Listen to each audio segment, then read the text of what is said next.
Who is Lao Tzu? The Tao that can be spoken of is not the eternal Tao. Lao Tzu. When I speak of Lao Tzu, it feels as though I am speaking of myself. With him, my essence is entirely one. When I talk about Lao Tzu, it is like looking into a mirror, seeing my own face reflected. When I talk about Lao Tzu, I am entirely with him. To even say I am entirely with him is not accurate. I am him and he is me.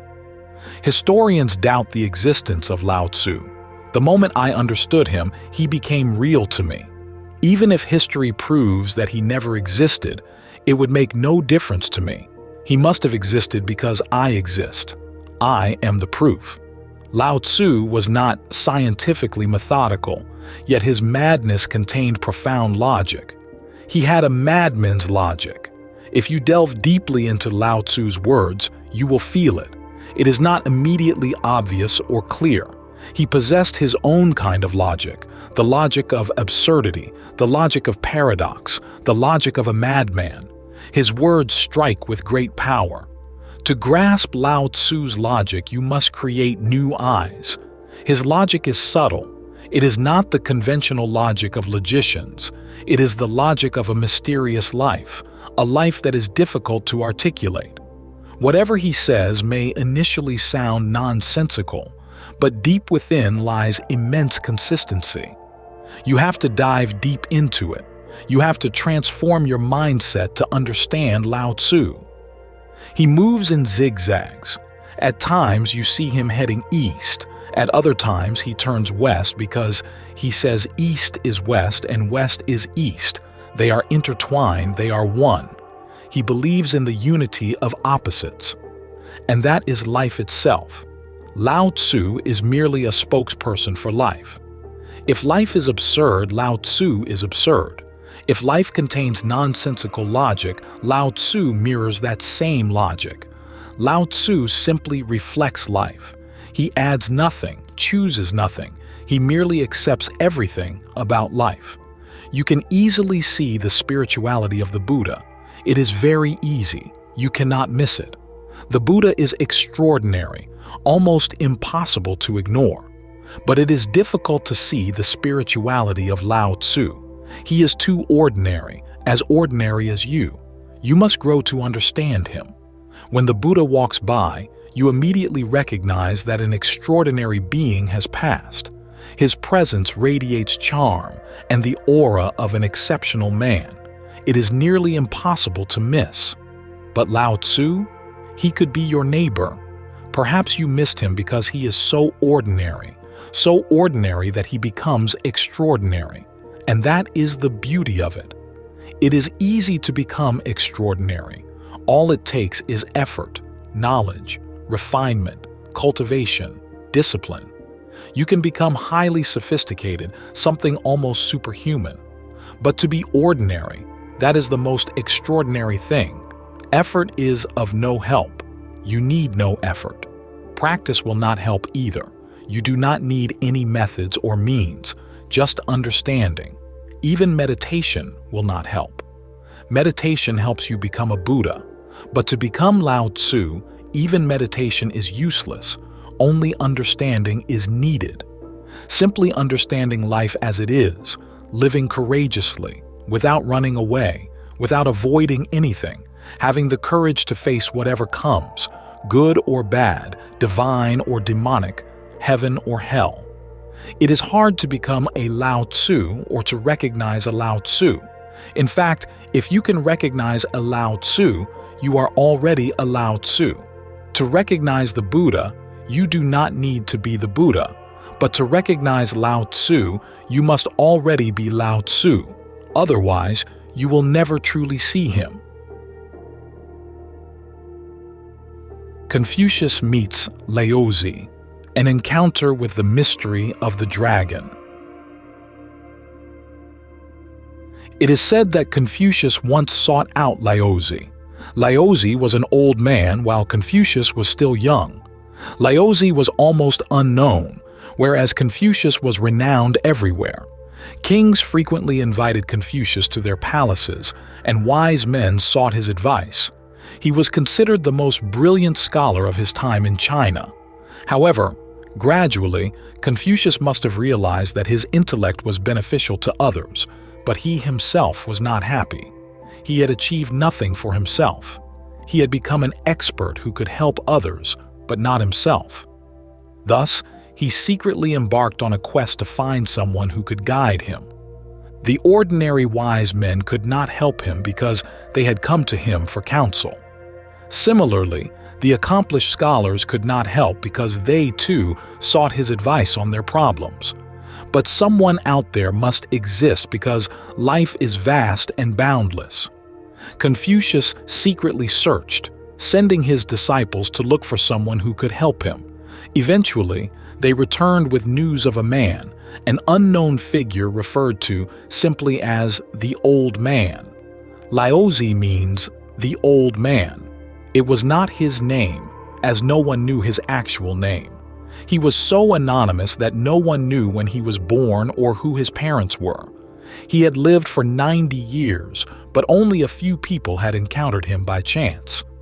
Only rare individuals with exceptional perspectives could understand him. He was an ordinary man who was accessible only to the rarest of human minds.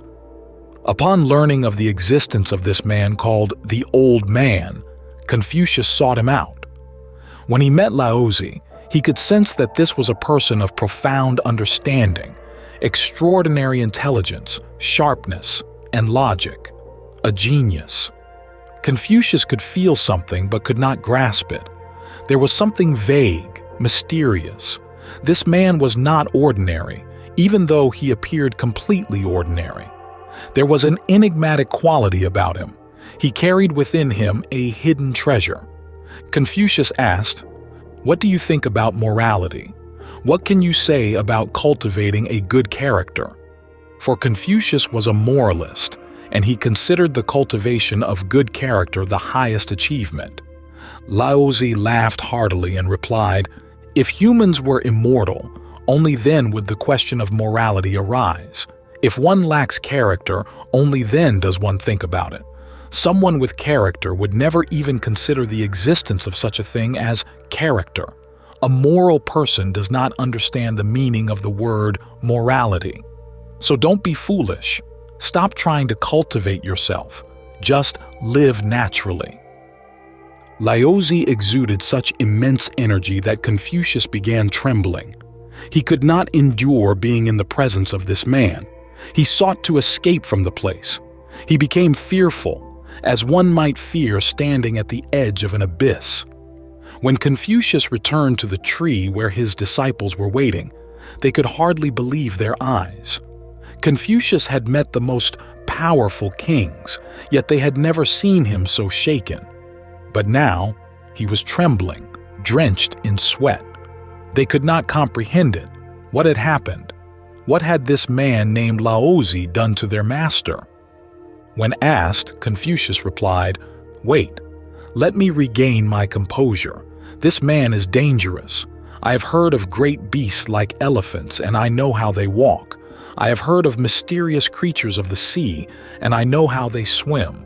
I have heard of great birds that can fly thousands of miles around the earth, and I know how they soar. But this man is like a dragon. No one knows how he walks, how he lives, how he flies. Never go near him. He is like an abyss, like death itself." And that is the definition of a master. A master is like death. If you come too close to such a person, you will feel a fear as if you are about to die. It is said that Confucius never returned to meet the old man again.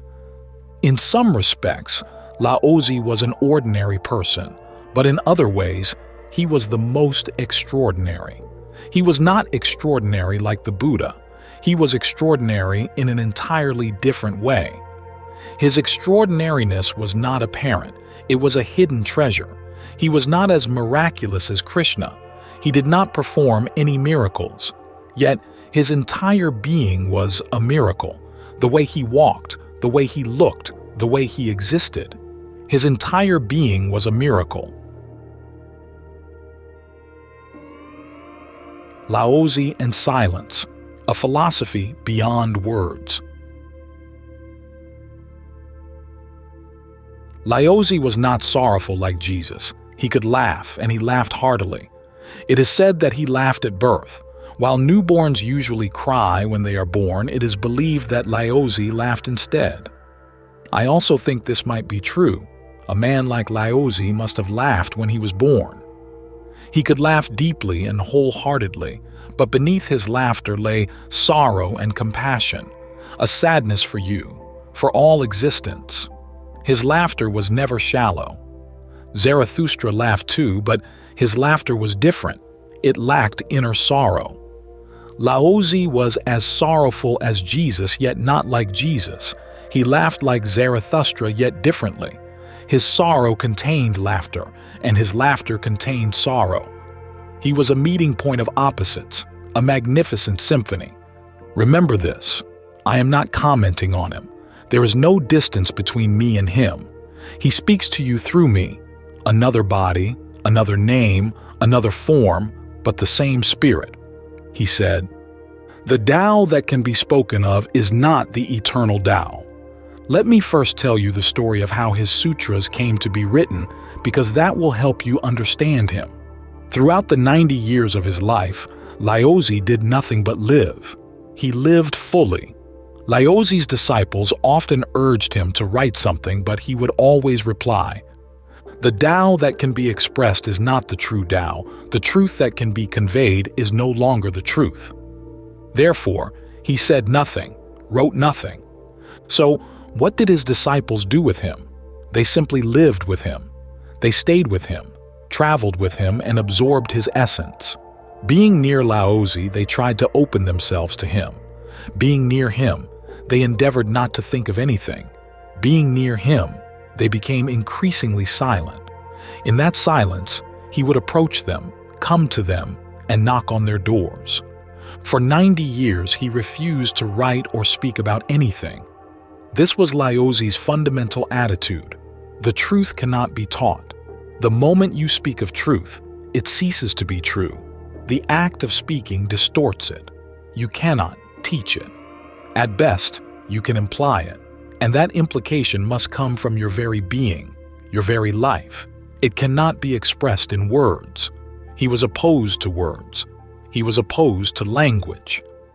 It is said that Laozi would take morning walks, and a neighbor often followed him. Knowing that Laozi preferred absolute silence and disliked conversation, the neighbor always remained quiet. Not even a hello was permitted. Speaking about the weather was unthinkable. Even saying, "What a beautiful morning," was beyond imagination. Laozi would walk for miles and the neighbor would simply follow. This went on for years. But one day, the neighbor had a guest who also wanted to join the walk. The guest, unaware of Laozi or his way of life, began to feel uneasy because the neighbor said nothing, and the silence weighed heavily on him. If you do not know how to maintain silence, it can become oppressive. Silence is not the absence of communication. On the contrary, words often serve to avoid true communication. By speaking, you lighten your own burden. True communication cannot occur through words. It happens in silence. Words can create barriers, a cloak to shield one's true state from others. The guest began to feel exposed, uncomfortable, and bewildered. So he spoke when the sun rose. "Look, the sun is rising. What a beautiful morning." That was all he said. But no one responded because the neighbor knew Liosi disapproved of such remarks. Of course, Liosi said nothing, gave no reply. When they returned, Liosi told the neighbor, "From tomorrow, do not bring that man along. He talks too much." The guest had only said, "What a beautiful sunrise. What a beautiful morning." That was all he said during the 2 or 3 hours of walking. Yet Liosi said, "Don't bring that chatterbox along again. He talks too much and he speaks nonsense. I have eyes too. I can see the sun rising, and yes, it is beautiful. There is no need to say it." Liosi and the TA Ching, a dialogue with the unspeakable truth. Liosi lived in silence. He always avoided speaking about the truth he had realized and firmly opposed the idea that he should write it down for future generations. At the age of 90, Liosi left his disciples. He bid them farewell, saying, "Now I will ascend the mountains, heading toward the Himalayas. I will go there to prepare for death. It is good to live among people, to experience the human world while alive, but when death approaches, it is best to retreat into complete solitude, to return to the source in absolute purity and isolation, untouched by the world." Liosi's disciples were deeply saddened, but what could they do? They followed him for several miles until he finally persuaded them to turn back. Alone, Liosi approached the border but was detained by the border guard. This guard was also one of his disciples. The guard said, "Unless you write a book, I will not let you cross this border. At the very least, do this for humanity. Write a book. It is a debt you owe, and if not, I will not let you pass." Liosi was held captive by his own disciple for 3 days. How beautiful and touching this is. Forced by circumstances, Liosi created his small book, the TA Ching. He was compelled to write because his disciple, the border guard, had the authority to create trouble for him. Thus, Liosi had no choice but to comply. Within 3 days, the book was completed. The very first sentence of the book reads, "The Tao that can be spoken of is not the eternal Tao." This is the first thing he said, warning the reader that whatever follows will be mere words. Do not fall victim to them. Remember the unspoken. Remember what cannot be conveyed through language or words. The Tao can be transmitted, but only from one being to another. It can be transmitted simply by being near a master, without doing anything, not even practicing anything. Just being with the master, the Tao can be communicated. Why can the truth not be spoken? What is the difficulty? The truth cannot be spoken for many reasons. The first and foremost reason is that truth is always understood in silence. When your inner voice ceases, truth is realized. And what is understood in silence? How can it be expressed in sound? It is an experience, not a thought. If it were a thought, it could be expressed easily. No matter how complex the thought, it could always be articulated. Even Einstein's most complex theory, the theory of relativity, can be expressed in a single formula. There is no difficulty in that. Perhaps the listener may not understand it. That does not matter. It can still be expressed. It is said that during Einstein's lifetime, only 12 people in the entire world understood him and his work. But even that was enough. Even if only one person understood, it was expressed. And even if no one understood it at the time, perhaps centuries later, someone would. At that point, the theory would still have been communicated. But the truth cannot be communicated because the very approach to truth happens in silence, without sound, without thought. You approach truth by being beyond the mind, by abandoning the mind.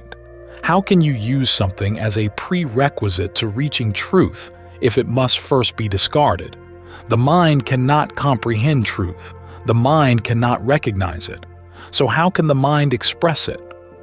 Remember this. If the mind can understand, it can express. If it cannot understand, it cannot express. All language is superficial. Truth cannot be expressed. So, what are all the scriptures doing? What is Liosi doing? What are the ancient Upanishads doing?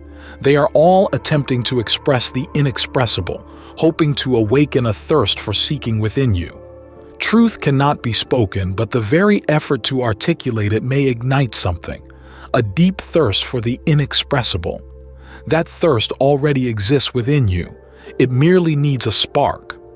How can you not be thirsty? You are not blessed, not ecstatic. You are thirsty. Your heart burns like a flame. You are searching for something to quench that thirst. But without finding water or anything else, you eventually suppress your thirst. This is the only way. Otherwise, it would become unbearable. It would not let you live. So, you repress your thirst.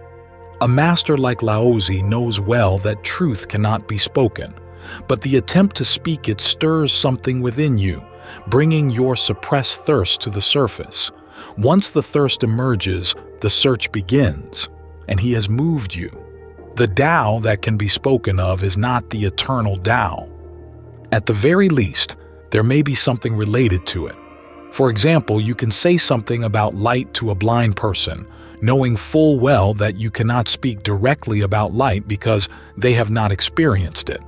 But you can still say something about light. You can construct theories about it. Even a blind person can become an expert in the theories of light. There is no problem with that. However, they will not understand what light truly is. They might understand its physical properties, its chemical nature, and its poetic essence, but they will never grasp the true experience of light. Thus, whatever is said to a blind person about light is only relative. It is something about light, not light itself. Light cannot be communicated. The flow of life, Laozi, and the art of surrender. You can say something about God, but you cannot speak directly about God. You can say something about love, but you cannot directly articulate love. Something remains connected. It still relates to the listener's understanding, intelligence, discipline, and desire to comprehend. It depends on and relates to the master, the expression, and the tools of communication. It remains connected to many things, but it can never become the ultimate experience. This is the first reason why truth cannot be expressed. The second reason why truth cannot be expressed is because it is an experience. No experience can be fully articulated. If you have never known love, when someone says something about love, you may hear it, but you won't understand its meaning. The word love exists in the dictionary. Even if you don't understand it, you can look it up and learn its definition. But the true meaning lies within you. The meaning comes from experience. If you have loved someone, you will know the true meaning of the word love. The literal definition exists in dictionaries, language, and grammar. But the experiential meaning, the existential meaning, resides within you. Once you have known the experience, the word love will no longer be empty. It will hold meaning. If I say something, it will remain empty unless I bring my experience into it. When your experience connects with it, it becomes meaningful. Otherwise, it remains empty. Just words, words, words. How can truth be expressed when you have not experienced it? Even in ordinary life, you cannot convey what you have not experienced. Only words are transferred. The outer shell may reach you, but the inner content will be lost.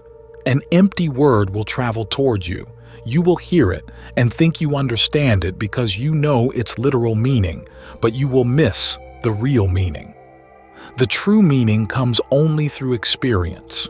You must know it. There is no other way. Laozi does not seem to be a person of conventional faith. He is more like a poet, musician, artist, or creator than a theologian, monk, preacher, or philosopher. He is so ordinary that you would not think of him as religious. But to truly be religious, one must be extraordinarily ordinary in life, so integrated with the whole that the parts do not resist the whole but flow harmoniously with it. To have faith means not being separate from the flow. Faithlessness is having a private mind that strives to conquer, to achieve, to reach somewhere. If you have a goal, you are not a person of faith. If you think about tomorrow, you miss religion. Religion has no tomorrow. That is why Jesus said, "Do not think about tomorrow. Look at the lilies of the field. They are blooming now."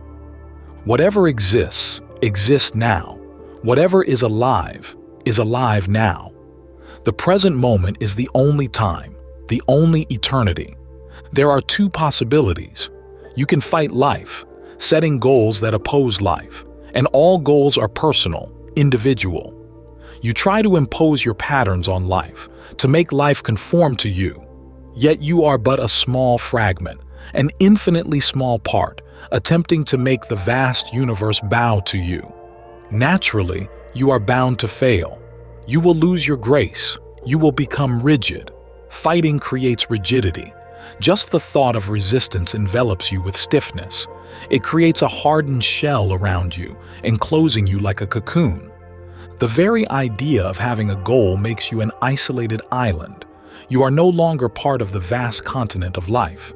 And being disconnected from life is like a tree uprooted from the soil.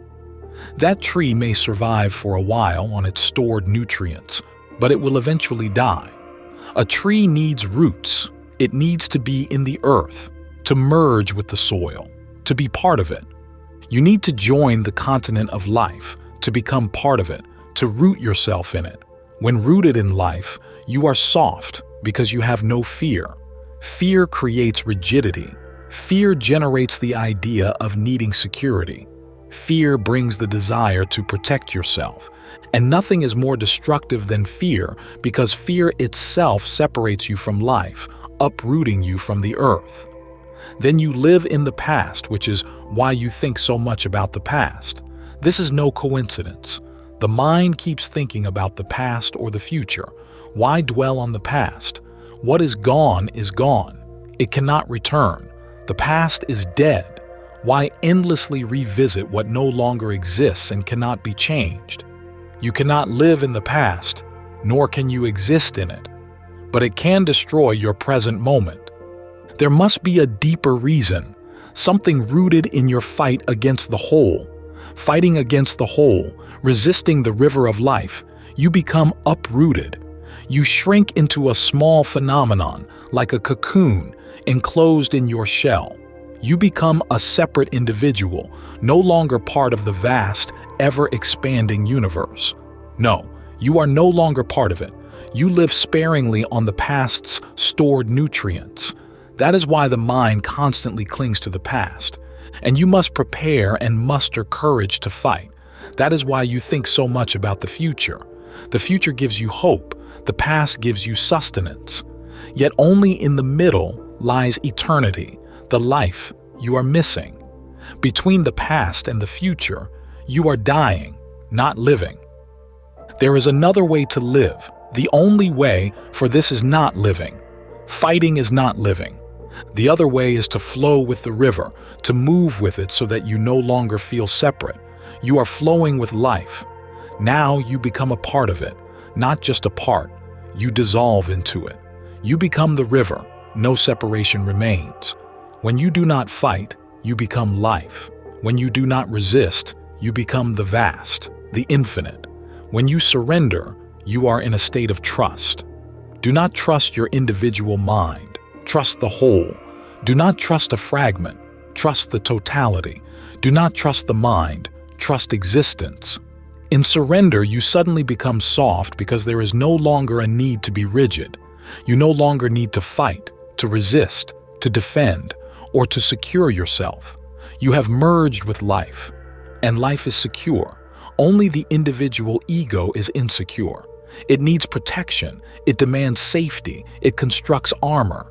Full of fear, always trembling. How can you live like that? You live in misery and anxiety.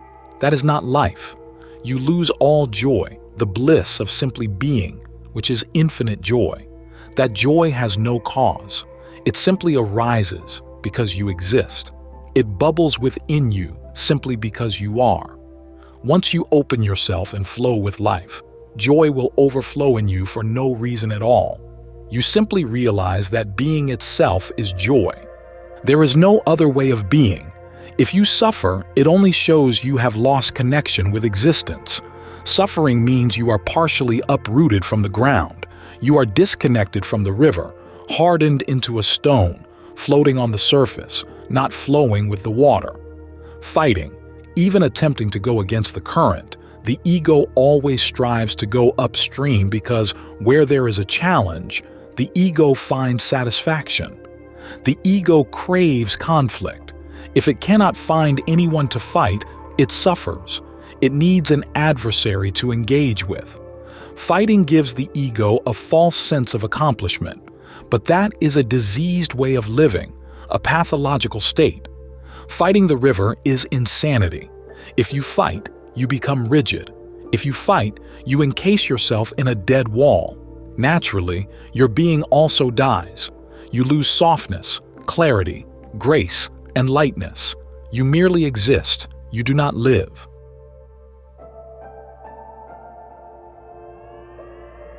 Liosi, the power of weakness and the art of surrender. Liosi advocates surrender. He says, surrender to life. Let life lead you. Do not try to lead life.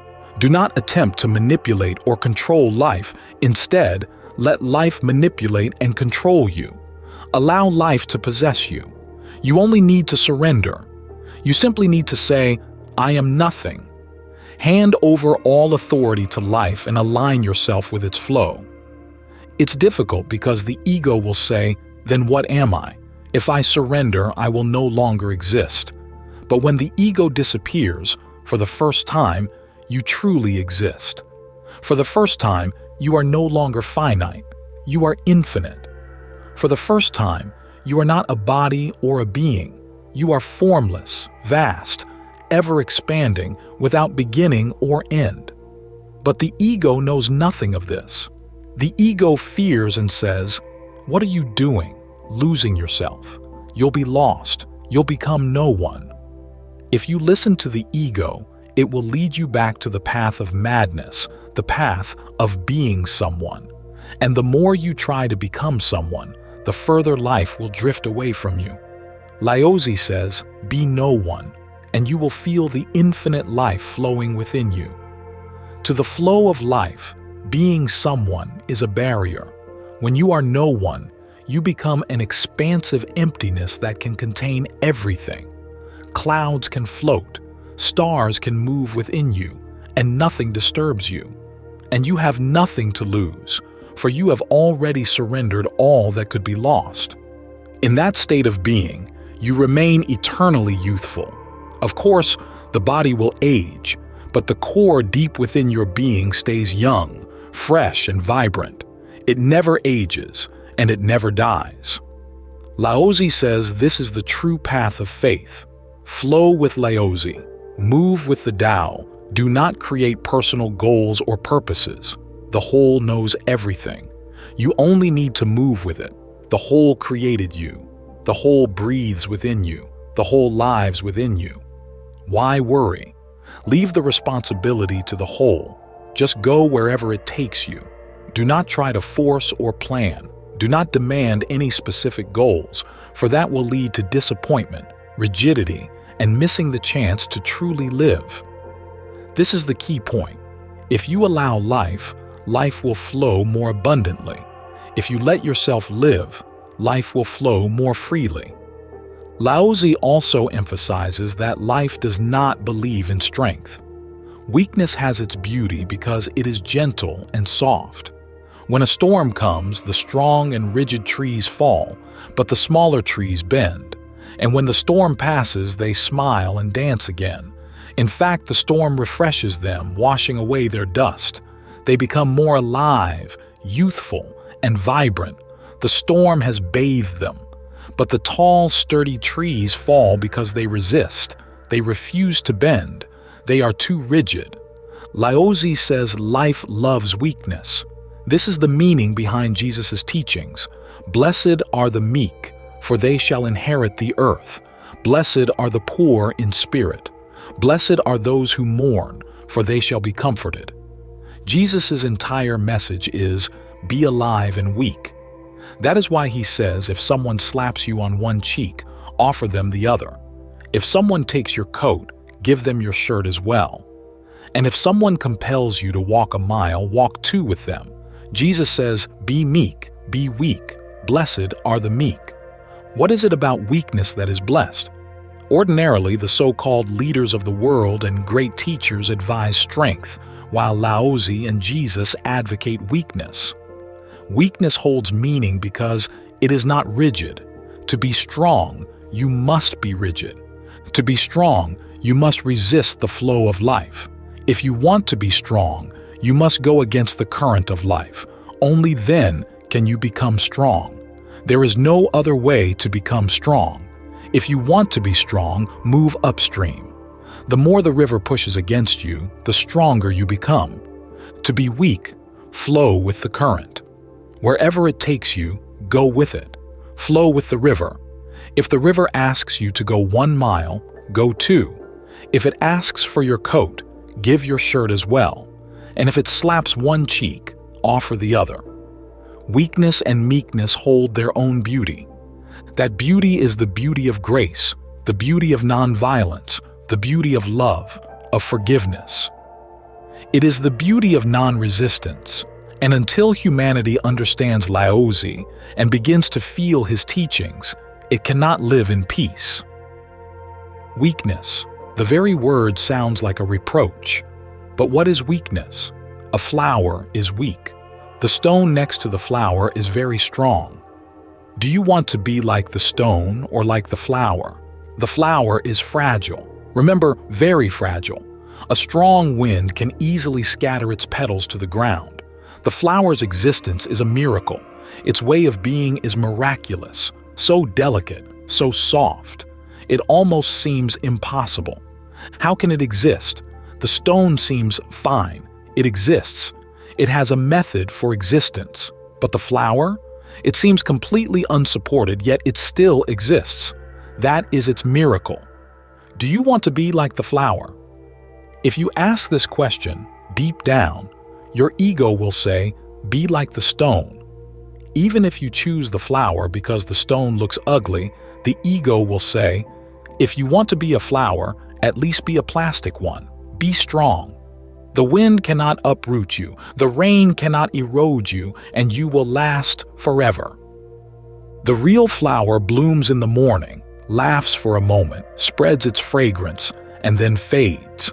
But the plastic flower can last forever. Yet it is not real, and it is strong because it is not real. Reality is always soft and fragile.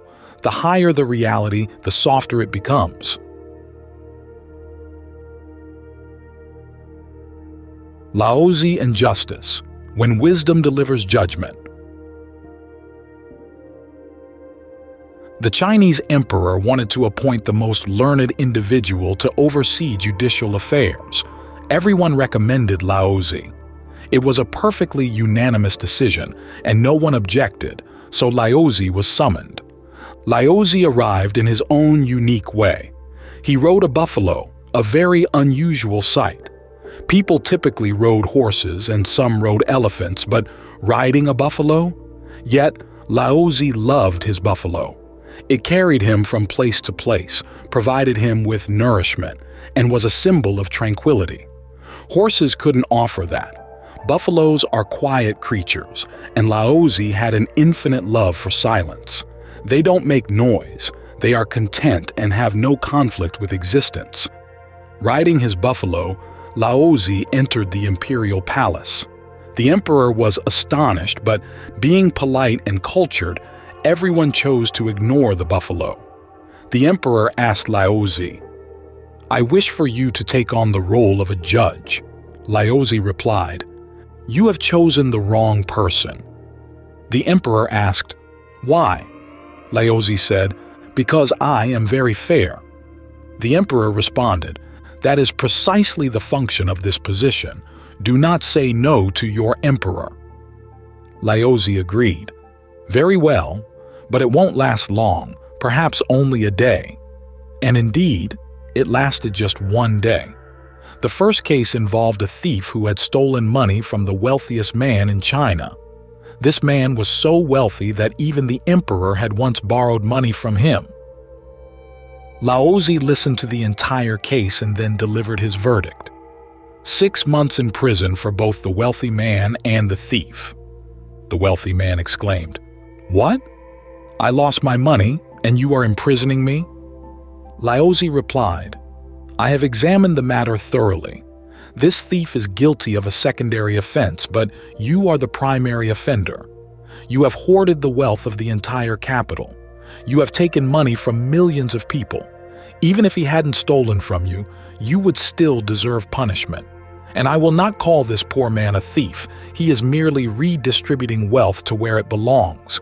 You are the parasite, the bloodsucker." The wealthy man retorted, "I want to see the emperor before being imprisoned."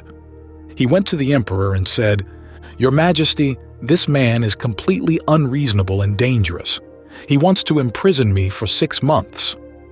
The emperor replied, "You've been sentenced, but you haven't done anything wrong." The wealthy man explained, "I told him that, but he said, 'You have exploited the poor for their money. Where else would they get it? If not by stealing, what other options do they have?' So he called me the primary criminal and the thief a secondary one. But let me warn you, if I am sent to prison, sooner or later, your Majesty will end up there too, because you have committed numerous crimes, murders, abductions, and the summoning of all the most beautiful women in the kingdom to the palace. This man must be removed immediately." Realizing the situation, the emperor said, "He himself declared he would not hold this position for more than a day. The day isn't even over yet, and this is just the first case." Releasing Liosi, the emperor said, "You were right. Go ahead and continue riding your buffalo wherever you wish to go." Liosi was a deeply insightful man. He delved into the very core of every issue.